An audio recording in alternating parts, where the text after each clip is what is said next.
माय माऊली नमस्कार. 18 पुराणातील एक पुराण श्री वायुपुराण अभिवाचन करत आहे. भाग 12. श्री विष्णूला वंदन करून कथेला प्रारंभ करते. अध्याय 38. त्रिमूर्ती महात्म्य. त्यावेळी श्री वायुदेवाने त्रिमूर्तीचे महात्म्य वर्णन केले. ते म्हणाले, हे ऋषीगण, स्वयंभू परमात्म्याच्या 3 मूर्ती अर्थात स्वरूपे आहेत. राजस गुणमयी, तामस गुणमयी, सात्विक गुणमयी या त्या 3 मूर्तींमधून तो परमात्मा वेळोवेळी प्रगट होतो. त्यांचे परस्परामध्ये नंतर सांगताना येईल असे आहे.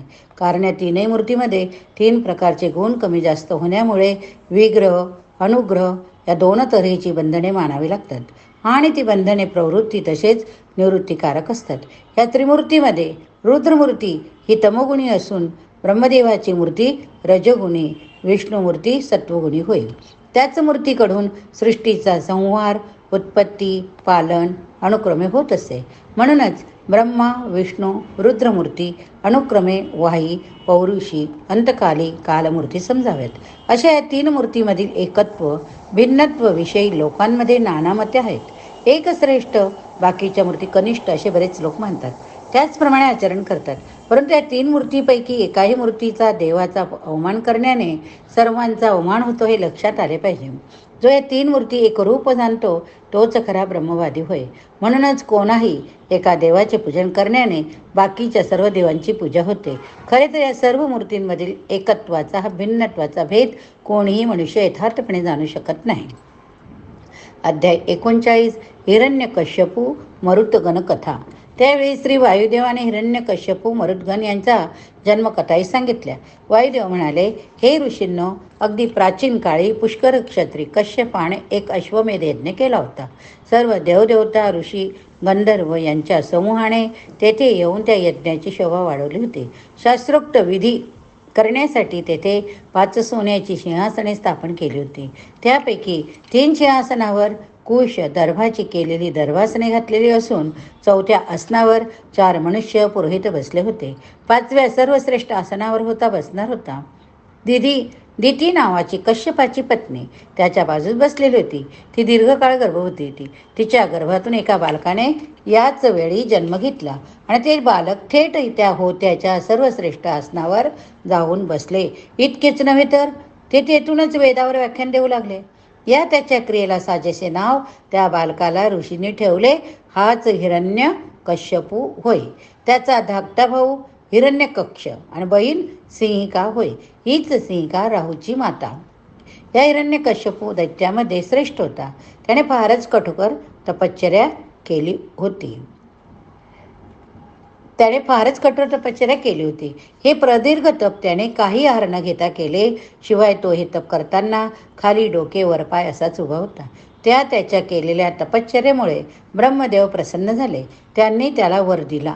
त्या वरामुळे त्याला सर्व देवतांकडून धर्माचे ज्ञान प्राप्त झाले. कोणत्याही सजीवांकडून मृत्यू येणार नाही. तसेच तो आपल्या योगबलाने सर्व देवांना पराभूत करील हे वरदान त्याला प्राप्त झाले. याचबरोबर त्याने वर मागितला की सर्व असुर, दानव, देवा इतकेच पराक्रमी होत. देवांचे जे ऐश्वर्य आहे ते आम्हाला प्राप्त हो. या सर्व वरांप्रमाणे झाले. त्याच्या ऐश्वर्याचे स्तवन करणारे श्लोक गाऊ लागले.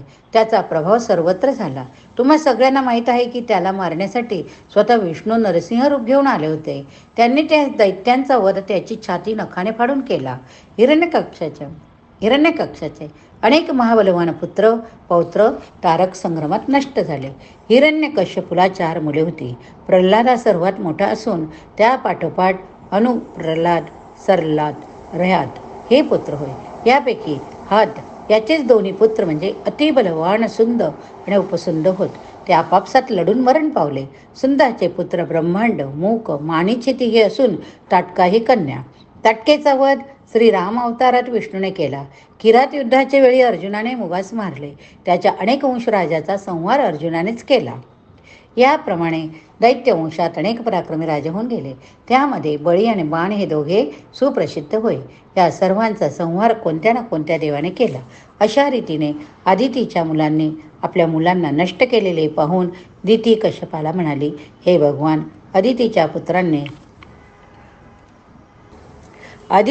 मुलांनी आपल्या मुलांना नष्ट केलेले पाहून दिती कश्यपाला म्हणाली, हे भगवान, अदितीच्या पुत्राने माझे सर्व पुत्र नष्ट केले हो, म्हणून इंद्राचाही वध करू शकेल असा एक पुत्र मला द्या. तेव्हा तसा वर कश्यपाने दिला. त्यामुळे आनंद झालेल्या दितीने कुशलवन येथे जाऊन तपाचरणास सुरुवात केली. त्यावेळी सहस्राक्ष इंद्र तेथे आला. तिची सेवा करीत तेथे राहिला. ती देखील इंद्र करीत असलेल्या परिचर्येने प्रसन्न झाली. ती प्रसूत होण्यास अजून अवधी होता. ती इंद्राच्या मांडीवर डोके ठेवून एके दिवशी मध्याह्न काळी झोपली. त्यावेळी ती अपवित्र अवस्थेत असलेली संधी साधून इंद्राने तिच्या गर्भात प्रवेश केला. नंतर इंद्राने आपल्या वज्राच्या साह्याने दितीच्या गर्भाचे 7 तुकडे केले. हो, किती तुकडे? 7 तुकडे केले. त्यामुळे गर्भ रडू लागला. तेव्हा इंद्राने त्या प्रत्येक भागाचे आणखी 7 तुकडे केले. तो त्या गर्भाला म्हणाला, मा रुद्र, म्हणजे रडू नकोस. यावरूनच त्या गर्भखंडापासून पुढे जे पुत्र जन्मले त्याला मरुत असे नाव पडले. याच वेळी दिती जागी होऊन इंद्राला म्हणाली, मारू नकोस. तेव्हा इंद्र तिच्या गर्भातून बाहेर आला. हात जोडून म्हणाला, देवी, आपण अपवित्र अवस्थेत झोपला होतात. आपल्या अंगावर केस विखुरले होते. त्यावेळेचा फायदा घेऊन मी माझ्या शत्रूला नाश केला. मला क्षमा करावी. आपला गर्भ अशा प्रकारे निष्फळ झालेला पाहून दितीला फार दुःख झाले. हो, फार दुःख झाले. पण ती म्हणाली, माझ्या अपराधामुळे जर हा माझा गर्भ निष्फळ झाला असेल तर त्यात तुझा काहीच दोष नाही. म्हणूनच मी तुला शाप देत नाही. तुझे मंगलच हो. आता तू माझ्या गर्भाचे कल्याण करावेस. त्यांना स्वर्गात 7 स्थाने मिळावीत. ते 7 जण वायूच्या खांद्यावर बसून विहार करोत. पृथ्वी, सूर्यमंडळ, चंद्रमंडळ, ज्योतिषमंडळ, ग्रह, सप्तर्षी मंडळ, ध्रुवमंडळ, 7 मंडळापैकी 7 जण नित्य राहो तसे करण्याचे वचन इंद्राने तिला दिले. दितीने त्या 49 मरुतगणांची नावे ठेवली. त्यांची स्वस्थाने निश्चित केली. सत्वज्योती, आदित्य, सत्यज्योती, तीर्थज्योती, सज्योती, ज्योतिष्मान, रोहित हे 7 मरुत प्रथम स्कंदातले मरुणगत होत. ऋतजित, सत्यजित, सुषेण, शेजित, सत्यमित्र, अभिमित्र, हरिमित्र हे द्वितीय स्कंदाचे मरुद्गण होत. ऋतुजित, सत्य, ध्रुव, धर्ता, विधर्ता, विराट, रट, धुनी, उग्र, भीम, अभियू, संक्षिप्त, अव्यय 3ऱ्या आणि 4थ्या स्कंदाचे मरुद्गण होत. इद्रुक, अन्यहट, प्रतिकूल, याहक, रुक, समिती, सरंभ हे 5व्या स्कंदाचे मरुद्गण. 6व्या स्कंदाचे मरुद्गण म्हणजे इहक, पुरुष, अन्यादृश, चेतस, संहिता, समीरुक्ष, प्रतिदक्ष हे होत. तसेच 7व्या स्कंदाचे मरुद्गणांची नावे म्हणजे मरुतीत, सरत, दिश, यजू, अनुद्रुक, साम, मानुषी, विष, दैत्य, देव. नंतर इंद्र दितीला म्हणाला, हे माते, हे सारे आपले पुत्र देवतांच्या समान होतील. देवतांबरोबरच यज्ञात हविर्भाग घेतील. ते अमर आहेत. हे त्यांचे शब्द ऐकून दिती आनंदाने आपल्या घरी गेली. इंद्रही स्वस्थाने गेला. अध्याय 40. निरनिराळे अधिपती. त्यानंतर श्री वायुदेव म्हणाले, हे ऋषींनो, कश्यप ऋषीद्वारा सर्व सृष्टीची निर्मिती करून पूर्ण झाल्यावर प्रजापती ब्रह्मदेवाने निरनिराळ्या जातीच्या सजीवांवर निरनिराळे अधिपती नेमले. त्याप्रमाणे सर्व विद्वान माणसे, नक्षत्रे, ग्रह, यक्ष यांच्यावर चंद्र आला. अंगिरा ऋषींच्या सर्व अंशावर बृहस्पती, तसेच भृगु वंशावर शुक्र हे राजे झाले. मरुतांचा राजा वासव, दैत्यांचा राजा प्रल्हाद, सिद्धांचा राजा नारायण, रुद्राचा राजा शंकर, दानवांच्या विप्रचिती जलाचा म्हणजे पाण्याचा स्वामी वरुण, यक्ष, राक्षस, धनसंपत्तीचा अधिपती कुबेर, पितरांचा राजा यम, भूत पेतांचा राजा शंकर, पर्वताचा हिमालय, नद्यांचा सागर, गंधर्वाचा चित्ररथ, अश्वांचा म्हणजे घोड्यांचा राजा उस्रैवा हे झाले. तसेच गाय, बैल, हरणे इत्यादी सर्व पशूंचा राजा सिंह बनला. पक्ष्यांचा गरुड, अशरीरी स्वामी महाबली वसुदेव, दात असणाऱ्या सर्व सर्पांचा स्वामी शेष, नागांचा स्वामी वासुकी आणि तक्षक, अप्सरांचा स्वामी कामदेव हे बनले. ऋतू, मास, पक्ष, विपक्ष, मुहूर्त, पर्वकाळा, काष्टा इत्यादी कालाच्या प्रमाणांचा स्वामी तुम्ही दोन्ही. अयनाचा गणिताचा स्वामी म्हणजे संवत्सर झाले. पूर्व दिशेला सुमादा, पश्चिम दिशेला केतुमान, अच्युत हे दोघे रजराजाचे पुत्र झाले. सूर्यपुत्र मनु हा सर्व मनुष्य मात्राचा राजा झाला. हे सारे अधिपती गण आजही आपल्या अधिकारातील प्रजेचे पालन धर्मपूर्वक करीत आहे. या सर्व अधीश्वरांनी पृथ्वीराजाला त्यांच्या राजसूय यज्ञाच्या वेळी अभिषेक केला होता. अशा प्रकारे पुढे भगवान वायूंनी अंश संकीर्तन या अध्याय सांगितला. त्यात शेवटी त्यांनी सांगितले, अत्री ऋषींना महासुंदरी आणि अतिप्रतिव्रता अशा 10 स्त्रिया होत्या. त्यांना जे 10 पुत्र झाले ते कल्याणदायी वेदांचे पारगामी विद्वान होते. यापैकी अतिशय विख्यात यशस्वी तेजस्वी असे 2 पुत्र म्हणजे दत्तात्रेय दुर्वासे होत, तसेच ब्रह्मवादिनी नावाचे कनिष्ठ कन्याई होत. दत्तात्रेय हे तर महातेजस्वी साक्षात विष्णूचे स्वरूप होय असे विद्वानांना प्रसिद्धच आहे. श्याम, मुद्गल, बलारक, गविष्ठ ही त्यांच्या वंशाची 4 गोत्रे पृथ्वीवर विख्यातच आहेत. कश्यपापासून नारद, पर्वत, अनुरुती यांचे जन्म झाले. अरुंधती विशिष्ट महर्षीस दिली होती. प्राचीन काळी तेव्हा देव आणि असुरांचा संग्राम दशपातासाठी झाला होता. अनावृष्टीने म्हणजे पाऊस न पडल्यामुळे सर्व लोक जेव्हा त्रासून गेले होते, इतकेच नव्हे तर इंद्रासर सर्व देवही जेव्हा व्याकुळ झाले होते, त्याचवेळी आपल्या तपाच्या बळावर या वशिष्ठांनीच त्या सर्वांचे रक्षण केले. त्यांनी त्या सर्वांना अन्न, फळे, मुळे वगैरे दिली. वशिष्ठ आणि अनुरुती यांचा पुत्र म्हणजे शक्ती हा होय. याला दृश्यंती नावाची पत्नी. त्यांचा पुत्र म्हणजे प्रख्यात पराशर होय. काली आणि पराशर यांचा पुत्र म्हणजे कृष्णद्वैपायन व्यास हे होत. काली आणि पराशर यांचा पुत्र कृष्णद्वैपायन व्यास हे होत. तसेच श्वेत, कृष्ण, गौर, श्याम, धूम्र, सुमुलिक, द्वारक आणि नील हे 8 जण म्हणजे पाराशर गोत्रात उत्पन्न झालेल्या महापुरुषांचे गोत्रकर्ते होत. अध्याय 41 श्राद्ध महात्म्य. श्री वायुदेव म्हणाले, हे ऋषीगण, श्राद्धाविषयीच्या आपल्या प्रश्नांची उत्तरे मी आता माझ्या बुद्धीप्रमाणे श्रुतीप्रमाणे देतो. पितृगण हे प्रत्येक मन्वंतरामध्ये देवांचे पुत्र म्हणून प्रगट होत असतात. त्यांना माणसाने श्रद्धापूर्वक काही वस्तू अर्पण करणे म्हणजे श्राद्ध होय. श्राद्धाचा अर्थ किती छान समजून सांगितला बरे. अगदी प्राचीन काळी ब्रह्मदेवाने सृष्टी निर्मिती केली. तेव्हा या सर्वांनी त्याची पूजा न केल्यामुळे ब्रह्मदेवाने त्यांना सर्वांना शाप दिला. तुम्ही सर्वजण चेतनाहीन व्हाल. तेव्हा अतिशय वाचनापूर्वक त्यांनी ब्रह्मदेवाची प्रार्थना केली. त्यामुळे प्रसन्न होऊन ब्रह्मदेवाने त्यांचे कल्याण करणारे वचन म्हटले, तुम्ही जे पाप केले त्याचे प्रायश्चित्त तुम्ही तुमच्या पुत्रांकडून जाऊन घ्या. त्याप्रमाणे त्या पितृगुणांनी आपल्या पुत्रांना म्हणजे देवांना स्वतःच्या पापाचे प्रायश्चित्त कोणते विचारले. देवांनी ते प्रायश्चित्त विधी त्यांना सांगितले.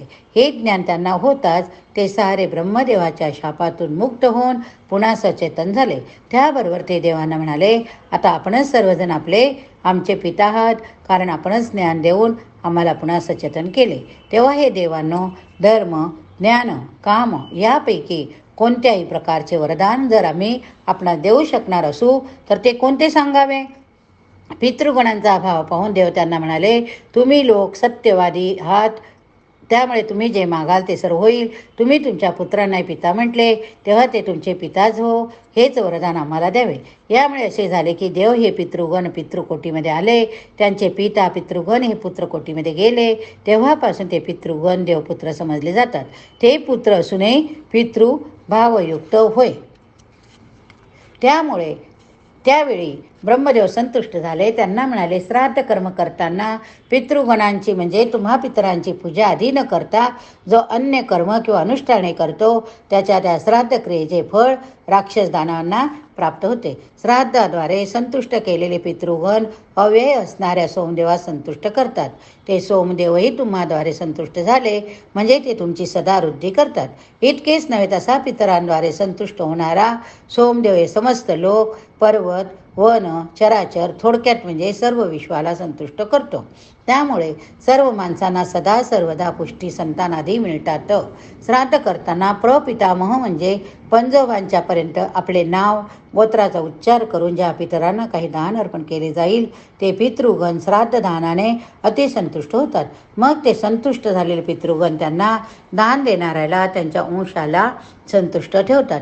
परमेष्ठी ब्रह्मदेवाने देऊन ठेवलेल्या आज्ञेप्रमाणे पितरांच्या कृपेचे श्लोकास दान, अध्ययन, तप वगैरे सर्व गोष्टीत सिद्धी मिळते, यात काही संशय नाही. पितर आणि देव हे दोघेही परस्परांचे देवगण पितृगण मनाप्रमाणे वेगवान असे आहेत. हे पितृगण पितर त्यांच्या योगबलानेच सोमदेव तसेच अन्न यांना पुष्टी देतात. ते लोकांच्या सर्व इच्छा पूर्ण करणारे असून लोकांना सर्व तऱ्हेने आराम देणारे आहेत. ते स्वतः खाणारे आहेत.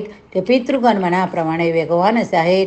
त्यांना लोभ, मोह, भय हे विकार नसतात.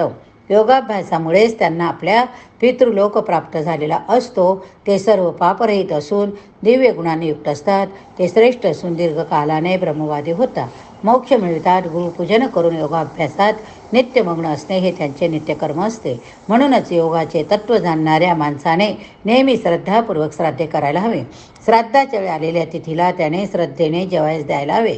योगशास्त्रात निपुण असलेल्या एकाच माणसाला व्यवस्थित जेवण दिल्याने हजारो माणसांना उत्तम प्रकारे जेवायला घातल्याचे पुण्य मिळते. 100 विद्यार्थी किंवा 1000 ब्रह्मचारी जेवायला घातल्याने जे फळ मिळते त्याहून अधिकच फळ मिळते. अशा योगाभ्यासी अतिथीबरोबर ज्या माणसांची मुले, नातू वा पंतू जेवता ते त्या योग्याप्रमाणे संतुष्ट होता. पाऊस पडण्याने जसा शेतकरी प्रसन्न होतो तसाच तो म्हणजे ज्याचे श्राद्ध असेल तो मनुष्य प्रसन्न होतो. जर असा योगी श्राद्धाच्या वेळी मिळाला नाही तर ब्रह्मचारी विद्वानास बोलवावे. तसाही मनुष्य मिळाला नाही तर उदासीन वृत्तीच्या विरक्त विद्वानास बोलवून भोजन द्यावे. आणि तसा कोणीही मिळाला नाही तर कोणा गृहस्थ मनुष्याला बोलवून जेवायला बोलवावे.